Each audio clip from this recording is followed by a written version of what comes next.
네.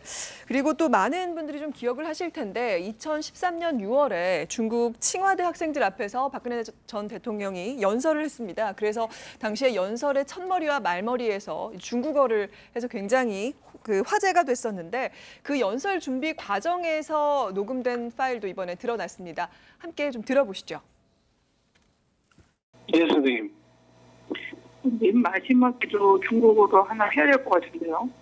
맨 마지막이에요. 근데 제갈량 있지 않습니까? 제갈량 그 구절을 그냥 그 부분을 중국어로 어디 말씀하시면 어떨까 싶은데요. 쭉 가다가 갑자기 맨 마지막에 중국말로 하면 조금 마지막으로 예. 중국과 예. 한국이 젊은이들이 이제 미래를 끌고 갈 젊은이들이 앞으로 문화와 인적교류 문화와 인문교류를 통해서 예. 더 넓은 학대와 가까워진 나라로 발전하길 바란다. 여러분 여러분의 미래가 밝아지길 기원한다. 그러고 감사합니다. 이렇게 해서 수능을 하고 지금 선생님 말씀하신 그거를 마지막으로 이제 그렇게 중국어로 하신다고요? 네, 알겠습니다. 最后，我希望中国和韩国的年轻人今后通过文化和人文方面的交流，使两国关系得到进一步密切发展。祝各位前途光明，谢谢。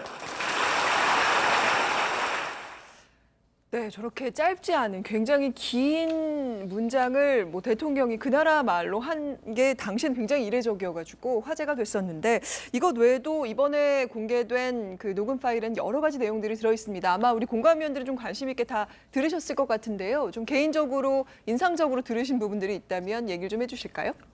저는 사실 이 연설문에서도 사실 연설문을 쓴다는 것은 굉장히 오랜 시간을 투자해야 되는 거거든요. 네. 계획을 짜고 이때는 어떤 이야기를 하고 모든 걸 세세하게 진행해야 되는데 전화로 이런 거 넣으면 돼요 했는데 정말 그렇게 나와서 구성이 됐다는 것 자체가 너무 충격적입니다. 한 나라의 대통령이 외국에 나가서 연설을 하는데 그리고 정호성 씨가 너무 쩔쩔매는 것도 인상적이었어요. 사실 최순실 씨가 얼마나 큰 권력을 지니고 있었는지를 약간 예상할 수 있게 하는 부분이 아닌가 싶습니다. 네. 국민의 한사람으로서 일단은 부끄럽고요.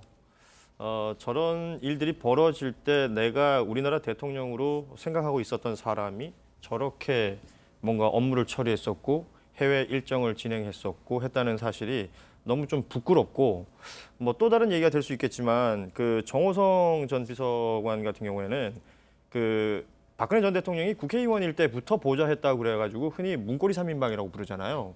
그렇다면 저렇게 쩔쩔매고 저렇게 무언가의 지시를 받고 계속해서 해왔던 세월이 뭐 단 몇 년이 아니었을 거란 말이죠. 네. 그렇다면 이 박근혜라는 한 정치인이 지금 벌써 우리나라 정치판에 들어와서 생활했던 게 몇 년인데 그 기간 동안 그 사람에게 그토록 열광했던 수많은 팬덤이 있었는데 그건 과연 무엇이었을까?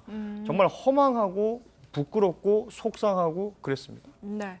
저는 굉장히 화가 나더라고요. 왜 그런가 하면 지금 저걸 보면 이제 연설이라는 것은 단순히 대통령이 한 말씀이 아니고 우리 국가와 내 정부가 나아갈 방향을 밖으로 알리는 거거든요. 네. 외국에 나가서 할 땐 더더군다나 대한민국에 나갈 방향 이런 걸 알리기 때문에 단어 하나하나 선택도 굉장히 중요시해야 됩니다. 그래서 연설문 작성할 때는 연설 비서관이 있고 거기서 작성해서 각 수석 비서관실로 보내면 네. 거기 쭉 들어가면 또 읽고 문제가 있는 점지를 다시 정리를 해서 그걸 만들어서 이제 부속실로 갖다 주면 이제 부속실 비서관이 대통령한테 보내서 대통령이 직접 보고 요거는 이렇게 하면 좋겠다. 이건 저렇게 하겠다 해서 확정을 내려 보내는 거거든요. 근데 지금 이걸 보면은 밑에서 모든 비서관들이 만들어 보낸 것은 다 무시되고 최순실의 창조적인 아이디어로 새로 만들어지는 거거든요. 근데 최순실 씨가 국정을 책임지고 있는 사람도 아니고 네. 구체적인 정보 내용도 없는 사람 아니에요. 그러면 이 최순실 씨가 그냥 써서 내리면 그게